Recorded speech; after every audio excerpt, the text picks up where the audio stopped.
पत्नीच्या चितेची राख उचलायला गेला पती. हातात असं काही आलं की सर्वच हादरले.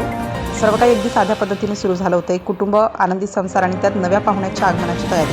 घरात सर्वजण उत्सुक होते, कारण घरात लवकरच एका नव्या जीवाचं स्वागत होणार होतं. पण कोणालाही कल्पना नव्हती की हा आनंद काही तासातच दुःखात बदलणार आहे. उत्तर प्रदेशातील मेरठ जिल्ह्यातील राठोडा खुर्द या गावात राहणाऱ्या नवनीत कौर या गर्भवती महिलेला अचानक त्रास सुरू झाला.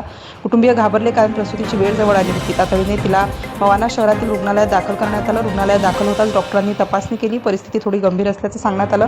त्यामुळे शस्त्रक्रिया करण्याचा निर्णय घेतला गेला. कुटुंबीय घाबरले होते, पण डॉक्टरांवर विश्वास ठेवण्याशिवाय त्यांच्याकडे दुसरा पर्याय नव्हता. शस्त्रक्रियेची तयारी सुरू झाली. कुटुंबीय बाहेर चिंतेत बसले होते. वेळ पुढे जात होती. मिनिटं तासात बदलत होती, पण ऑपरेशन थिएटरचा दरवाजा अजूनही बंद होता. प्रत्येक सेकंद त्यांना जड जात होता. काही वेळानंतर डॉक्टर बाहेर आले. त्यांच्या चेहऱ्यावर गंभीर भाव होते. कुटुंबियांच्या हृदयाची धडधड वाढली आणि मग डॉक्टरांनी सांगितलं की शस्त्रक्रियेदरम्यान नवनीत कौर यांचा मृत्यू झाला. हे ऐकताच कुटुंबियांवर दुःखाचा डोंगर कोसळला. घरात येणारा आनंदाचा क्षण एका क्षणात संपला होता. एका निष्पाप महिलेचा आणि तिच्या पोटातील बाळाचा जीव गेला होता. कुटुंबियांना काहीच समजत नव्हतं, पण दुःख सहन करत त्यांनी तिच्या पार्थिवावर अंत्यसंस्कार करण्याचा निर्णय घेतला.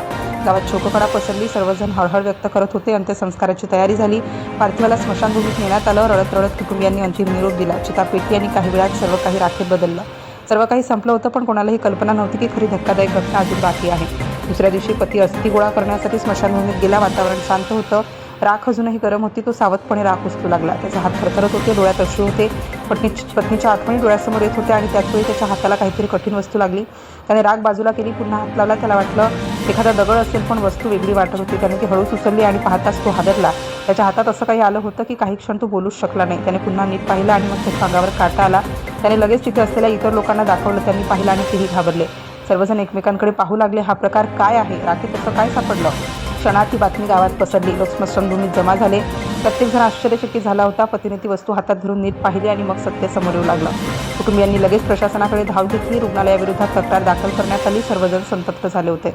घटनेचं गांभीर्य लक्षात घेऊन अधिकारीही सक्रिय झाले. चौकशी सुरू झाली. रुग्णालयावर कारवाईची प्रक्रिया सुरू झाली आणि शेवटी उघड झालं ते धक्कादायक सत्य. पत्नीच्या चितेच्या राखेत पतीला सर्जिकल ब्लेड सापडलं होतं. त्यावरून संशय व्यक्त करण्यात आला होता की ऑपरेशन दरम्यान डॉक्टरांनी ते ब्लेड महिलेच्या पोटातच विसरलं होतं आणि याच निष्काळजीपणामुळे तिचा मृत्यू झाला असावा. ही घटना समोर येताच संतापाची लाट उसळली. मेरठच्या मुख्य वैद्यकीय अधिकाऱ्यांनी संबंधित रुग्णालयाचा परवाना तातडीने निलंबित केला. तसेच चौकशी समिती नेमण्यात आली. त्या निष्पाप महिलेला तिच्या पोटातील बाळाचा जीव डॉक्टरांच्या निष्काळजीपणामुळे गेला आणि पत्नीच्या चितेच्या राखेत सापडलेल्या त्या एका ब्लेडने संपूर्ण राज्य हादरून गेलं.